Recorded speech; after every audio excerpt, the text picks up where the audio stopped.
Hello everyone, मैं देवदत्त दास आप सभी का स्वागत करता हूं हमारे इस नए वीडियो में, जो है क्रिस्टल स्ट्रक्चर की पार्ट 2 वीडियो।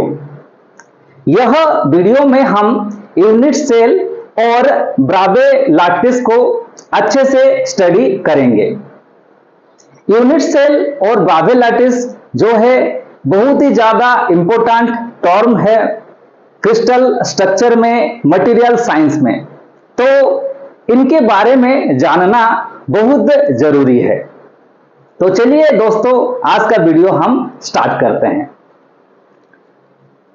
दोस्तों, अगर आपको याद होगा तो पार्ट 1 वीडियो में हम क्रिस्टल स्ट्रक्चर का निर्माण किस प्रकार से होती है और ये हमने कैसे ड्रॉ भी कर सकते हैं क्रिस्टल स्ट्रक्चर को, वो भी सीखा था। और जब एक क्रिस्टल स्ट्रक्चर ड्रॉ करके वहां से एक छोटा सा क्यूब निकाला था, तो वो क्यूब को हम यूनिट सेल कहते हैं करके हम सीखे थे। तो वहां से ही हम स्टार्ट करते हैं। दोस्तों, ये एक क्यूबिक क्रिस्टल स्ट्रक्चर है, तो यहां से एक सेडेड पर्सन एक क्यूब निकाले हैं, तो ये क्यूब को यूनिट सेल कहा जाता है। तो यूनिट सेल का डेफिनेशन क्या होता है? Unit cell is the basic building block और structural unit of the crystal structure. दोस्तों, पार्ट 1 वीडियो से ही हम डिस्कस करते हुए आ रहे हैं कि जो यूनिट सेल होते हैं वो बेसिक बिल्डिंग ब्लॉक होते हैं। मीन्स बहुत सारे जब बेसिक बिल्डिंग ब्लॉक मिल जाते हैं 3 डायरेक्शन में, X axis, Y axis, Z axis में बहुत सारे जब यूनिट सेल मिल जाते हैं, तो हमें एक कंप्लीट क्रिस्टल स्ट्रक्चर देखने को मिलते हैं। तो ये एक क्यूबिक यूनिट सेल है। तो यहां पर जो यूनिट सेल होते हैं वो 3 डायरेक्शन में होते हैं। ये जो है यूनिट सेल का एक्स एक्सिस है, ये जो है वाई एक्सिस है और ये जेड एक्सिस है। लेंथ, विड्थ और हाइट के रेस्पेक्ट में हम यूनिट सेल को बात करते हैं। तो ये जो लैटिस है, लैटिस का जो पॉइंट है, हर एक पॉइंट में एक कंस्टिट्यूएंट पार्टिकल्स बैठे हैं। कंस्टिट्यूएंट पार्टिकल्स मतलब एटम्स हो सकते हैं, आयंस हो सकते हैं या फिर मॉलिक्यूल्स हो सकते हैं। तो ये एक्स एक्सिस के अलोंग में जो ये एज लेंथ है क्यूब का, इसको ए कहा जाता है। वाई एक्सिस के अलोंग में जो एज लेंथ है उसको बी कहा जाता है। सिमिलरली जेड एक्सिस के अलोंग में जो एज लेंथ होता है उसको सी एज लेंथ कहा जाता है। और ये जो ए एज लेंथ है, एज लेंथ के जो ऑपोजिट वाला एंगल है उसको अल्फा एंगल कहा जाता है, जो कि वाई एक्सिस और जेड एक्सिस के मध्य जो एंगल बनता है उसको कहा जाता है। या फिर आप ये बोल सकते हैं जो बी एज लेंथ है और सी एज लेंथ है उसके मध्य जो एंगल बनता है उसको अल्फा एंगल कहा जाता है। सिमिलरली जो बी एज लेंथ के सामने वाला एंगल है उसको बीटा एंगल कहा जाता है और सी एज लेंथ के जो सामने वाला एंगल है उसको गामा एंगल कहा जाता है। तो ये जो एज लेंथ है, एंगल है, इन्हीं सभी को लैटिस पैरामीटर या फिर लैटिस कांस्टेंट कहा जाता है। नेक्स्ट पॉइंट बात करते हैं दोस्तों। Based on the lattice parameter geometry there are 7 basic crystal system. यहां पर यह बात हो रही है कि based on the lattice parameter geometry, lattice parameter geometry in the sense means जो ये एज लेंथ है, एंगल है, तो यहां पर जब एज लेंथ कभी समान होंगे, कभी डिफरेंट होंगे, एंगल कभी समान होंगे, कभी डिफरेंट होंगे, तो इन सभी का जो ज्योमेट्री है लैटिस पैरामीटर्स का, तो वहां से हमें 7 बेसिक क्रिस्टल सिस्टम देखने को मिलते हैं। और वो 7 बेसिक क्रिस्टल सिस्टम को याद रखने के लिए मैं एक शॉर्ट फॉर्म में उसको लिखा हूं, CTORHMT।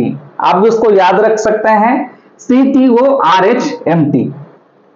C for cubic, T for tetragonal, O for orthorhombic, R for rhombohedral, S for hexagonal, M for monoclinic, T for triclinic. और यूनिट सेल की अगर बात करें तो यूनिट सेल 4 प्रकार के होते हैं। नंबर 1 जो है सिंपल क्यूबिक, इसको एससी से डिनोट किया जाता है। नंबर 2 जो है body centred cubic, BCC. Number 3 face centred cubic, FCC. Number 4 hexagonal closed packed, HCP.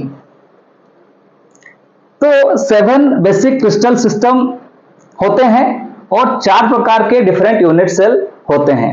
जब इन दोनों का कॉम्बिनेशन होता है 7 बेसिक क्रिस्टल सिस्टम और 4 डिफरेंट यूनिट सेल का इंटरप्रिटेशन होता है या कॉम्बिनेशन होता है, तो हमें 14 डिफरेंट 3D लैटिसेस मिलते हैं।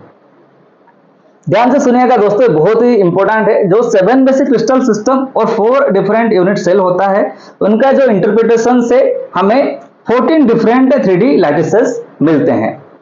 ये जो 3D लैटिसेस है 14 डिफरेंट टाइप का, इन्हीं को ब्रावे लैटिस कहा जाता है। ब्रावे लैटिस इसीलिए कहा जाता है क्योंकि ये जो 14 डिफरेंट 3D लैटिसेस की सबसे पहले जो अवधारणा दिए थे वो थे फिजिसिस्ट फ्रेंच के ऑगस्टे ब्रावे। तो उनके नाम पर ये जो 3D लैटिसेस की नामांकरण हुआ है। दोस्तों अभी हम आगे चलते हैं।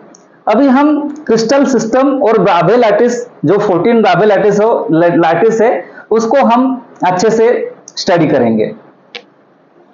ये जो चार्ट है इसको याद रखना बहुत जरूरी है क्योंकि इससे बहुत सारे क्वेश्चन आते हैं एग्जाम में। तो ये एग्जाम प्रोस्पेक्ट ऑफ व्यू से देखेंगे तो ये बहुत ही ज्यादा इंपॉर्टेंट है और इसको याद आप आसानी से रख पाएंगे, बस आप थोड़ा पेशेंस के साथ, और मैं जैसे बोल रहा हूं उसको आप थोड़ा ध्यान से सुनिए और एक दो बार प्रैक्टिस कीजिएगा तो इसको आप इजीली याद रख पाइएगा। तो चलिए दोस्तों, तो हमारा जो पहला कॉलम है वो क्रिस्टल सिस्टम है। नेक्स्ट कॉलम जो होगा ज्योमेट्री होगा। तीसरा कॉलम जो है ब्रावे लैटिस है और आखिर में एग्जाम्पल के बारे में डिस्कस करेंगे। तो एग्जाम्पल वाला पार्ट अभी डिस्कस नहीं करेंगे, अभी हम क्रिस्टल सिस्टम, ब्रावे लैटिस और ज्योमेट्री के बारे में डिस्कस करते हैं। तो क्रिस्टल सिस्टम हमें पता है कि 7 बेसिक क्रिस्टल सिस्टम होते हैं जो कि CTORHMT। C for cubic, T for tetragonal, O for orthorhombic, R for rhombohedral, H for hexagonal, M for monoclinic, T for triclinic. दोस्तों इसको याद रखने के लिए मैं एक डिवीजन लाइन ड्रॉ किया हूं। पहले 3 क्रिस्टल सिस्टम और आखिर का जो 4 क्रिस्टल सिस्टम है, दोनों में एक डिवीजन लाइन में खींचा हूं। तो यहां से हम याद रखने के लिए मैं इसको डिवीजन लाइन खींचा हूं। तो पहला जो 3 क्रिस्टल सिस्टम है वहां पे जो ज्योमेट्री होगा एंगल का, वो एंगल जो होगा सभी एंगल समान होंगे, यानी कि अल्फा बीटा गामा का जो एंगल होगा 90 डिग्री होगा। अल्फा भी 90 डिग्री होगा, बीटा भी 90 डिग्री होगा, गामा भी 90 डिग्री होगा। और नेक्स्ट जो 4 क्रिस्टल सिस्टम के बारे में हम स्टडी करेंगे तो वहां पे हम देखेंगे कि जो ये एंगल है वो असमान होंगे, समान नहीं होंगे। 90 डिग्री के इक्वल कुछ होंगे, कुछ नहीं होंगे। तो अभी हम जो पहला जो 3 क्रिस्टल सिस्टम है इसके बारे में देखते हैं। और एक चीज दोस्तों ध्यान से देखिएगा, जो ये वाला पैटर्न है एज लेंथ का, तो यहां पर हम जो पहला क्यूबिक के लिए देखेंगे A is equal to B, B is equal to C। तो नेक्स्ट में हम राइट साइड से अनइक्वल करते हुए हमें आना है, तो A is equal to B, B is not equal to C। Similarly यहाँ पर राइट से क्रॉस अनइक्वल करेंगे तो यहाँ पे A, B, C तीनों अनइक्वल हो जाएंगे। और यही जो 3 का पैटर्न है हमें देखने को नीचे भी सेम टू सेम मिल जाएंगे। तो ये जो पैटर्न है हम नीचे भी इसको लिख लेंगे। और लास्ट का जो है, जो छठा है, जो थर्ड वाला है, उसके साथ समान होता है, तो इसको भी हम इजीली याद रख सकते हैं कि यानी कि मोनोक्लिनिक और ट्राइक्लिनिक के जो एज लेंथ है वो असमान है। बात करते हैं अभी पहला 3 क्रिस्टल सिस्टम के बारे में। तो यहाँ पर हमें पता है कि तीनों का एंगल 90 डिग्री होगा, अल्फा बीटा गामा के एंगल। और हम एज लेंथ का भी हम डिस्कशन किए कि पहला क्यूबिक के लिए A is equal to B is equal to C, tetragonal के लिए A is equal to B, B is not equal to C, और ऑर्थोरोम्बिक में ए बी सी तीनों आपस में जो एज लेंथ है इक्वल नहीं होंगे। ओके, तो अभी नेक्स्ट का जो 4 क्रिस्टल सिस्टम है उसको याद रखते हैं।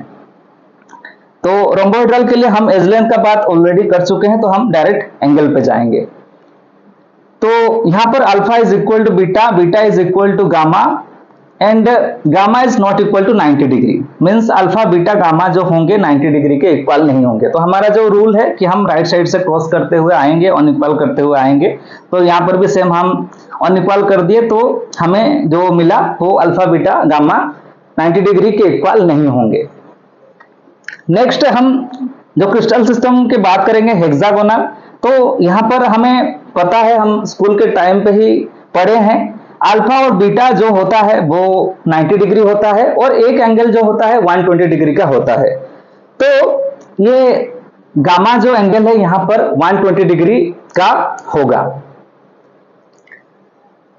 तो उसके बाद से मोनोक्लिनिक के अगर बात करते हैं तो यहां पर जो ज्योमेट्री होगा, यहां पर अल्फा बीटा 90 डिग्री हुआ था, तो यहां पर हम याद रखेंगे alpha is equal to gamma, gamma is equal to 90 degree. यहां पर बीटा के जगह पर हम गामा ले लिए और 90 डिग्री कर दिए और बीटा को यहां पर नॉट इक्वल टू कर दिए, क्योंकि अगर बीटा को हम 120 डिग्री करते हैं तो ये हेक्सागोनल हो जाएगा। तो वहां से हम रिलेट कर सकते हैं कि beta not equal to 90 degree होगा, 90 डिग्री नहीं होगा, या तो ज्यादा होगा या तो कम होगा।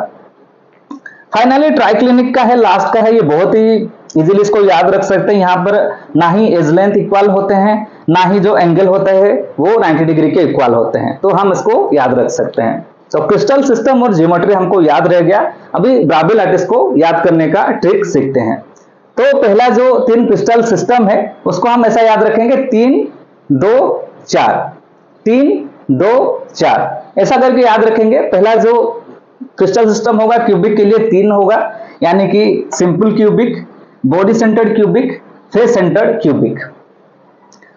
नेक्स्ट जो टेट्रागोनल का जो क्रिस्टल सिस्टम है, यहां पर हमें दो ब्राबे लैटिस देखने को मिलते हैं। तो पहला जो होगा सिंपल टेट्रागोनल, दूसरा जो होगा बॉडी सेंटर्ड टेट्रागोनल। नेक्स्ट हम ऑर्थोरोम्बिक की बात करते हैं, थर्ड क्रिस्टल सिस्टम। तो थर्ड क्रिस्टल सिस्टम में हमें पता है चार प्रकार के 3D लैटिस होते हैं, ब्राबे लैटिस होते हैं। तो एक होगा सिंपल ऑर्थोरोम्बिक, और नेक्स्ट होगा बॉडी सेंटर्ड ऑर्थोरोम्बिक, फिर फेस सेंटर्ड ऑर्थोरोम्बिक, और आखिर में एंड सेंटर्ड ऑर्थोरोम्बिक हमें देखने को मिलते हैं। नेक्स्ट 4 जो क्रिस्टल सिस्टम है, अभी इसके बारे में हम ब्राबे लैटिस को याद रखने का ट्रिक सीखते हैं। तो यहां पर हम जो बॉटम का जो 4 क्रिस्टल सिस्टम है उसको हम याद रखेंगे एक के रिस्पेक्ट में है, मीन्स सारा जो क्रिस्टल सिस्टम है उसमें एक ब्राबे लैटिस हमें देखने को मिलेंगे। खाली इसमें एक एक्सेप्शन है, जो बॉटम से सेकंड वाला है, मीन्स जो मोनोक्लिनिक क्रिस्टल सिस्टम है वहां पर सिर्फ 2 जो है ब्राबे लैटिस देखने को मिलते हैं। तो अभी इजीली हम इसको याद रख सकते हैं। रोम्बोहेड्रल जो क्रिस्टल सिस्टम है उसमें एक ही ब्राबे लैटिस है, वो सिंपल रोम्बोहेड्रल है। तो हेक्सागोनल के लिए सिमिलरली एक ही ब्राबे लैटिस होगा तो सिंपल हेक्सागोनल होगा। मोनोक्लिनिक क्रिस्टल सिस्टम के लिए हम पढ़े हैं जो नीचे से सेकंड वाला छठा, यानी वहां पर 2 ब्राबे लैटिस देखने को मिलते हैं। तो यहाँ पर एक सिंपल मोनोक्लिनिक हमें मिलेंगे और एक एंड सेंटर्ड मोनोक्लिनिक हमें देखने को मिलते हैं, और आखिर में ट्राइक्लिनिक यहाँ पर भी एक होगा, तो सिंपल ट्राइक्लिनिक होगा जो ब्राबे लैटिस। तो दोस्तों अब बात करते हैं हम एग्जाम्पल के बारे में। तो क्यूबिक का कुछ एग्जाम्पल है, गोल्ड है, NaCl है जिसको सोडियम क्लोराइड कहा जाता है, जो खाने वाला नमक होता है वो होता है। उसके बाद से डायमंड है, कपर है, जिंकलैंड है, ये सब क्यूबिक क्रिस्टल सिस्टम के एग्जाम्पल है। नेक्स्ट क्रिस्टल सिस्टम जो है टेट्रागोनल है। तो यहाँ पर इसका एग्जाम्पल जो है जिरकोनियम है, टाइटेनियम है, SnO2 यानी कि tin oxide, CaSO4, calcium sulphate, ये सब टेट्रागोनल क्रिस्टल सिस्टम के एग्जाम्पल है। सिमिलरली ऑर्थोरोम्बिक की जो एग्जाम्पल होते हैं वो Fe3C, iron carbide, topaz, BaSO4, K2SO4, rhombohedral की अगर एग्जाम्पल की बात करेंगे तो हमें Hg यानी कि antimony, Hg means mercury, Sb antimony and CaCO3, ये 3 एग्जाम्पल है रोम्बोहेड्रल का।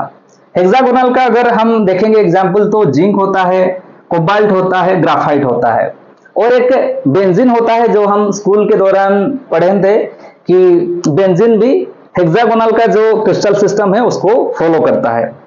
आखिर में नेक्स्ट जो है मोनोक्लिनिक क्रिस्टल सिस्टम है। इसमें अगर एग्जांपल देखेंगे जिप्सम है, बोराक्स है, Na2SO4 है, और आखिर में जो क्रिस्टल सिस्टम है वो ट्राइक्लिनिक है। उसका एग्जांपल्स है जेम्स है, H3BO3 है, K2Cr2O7 है।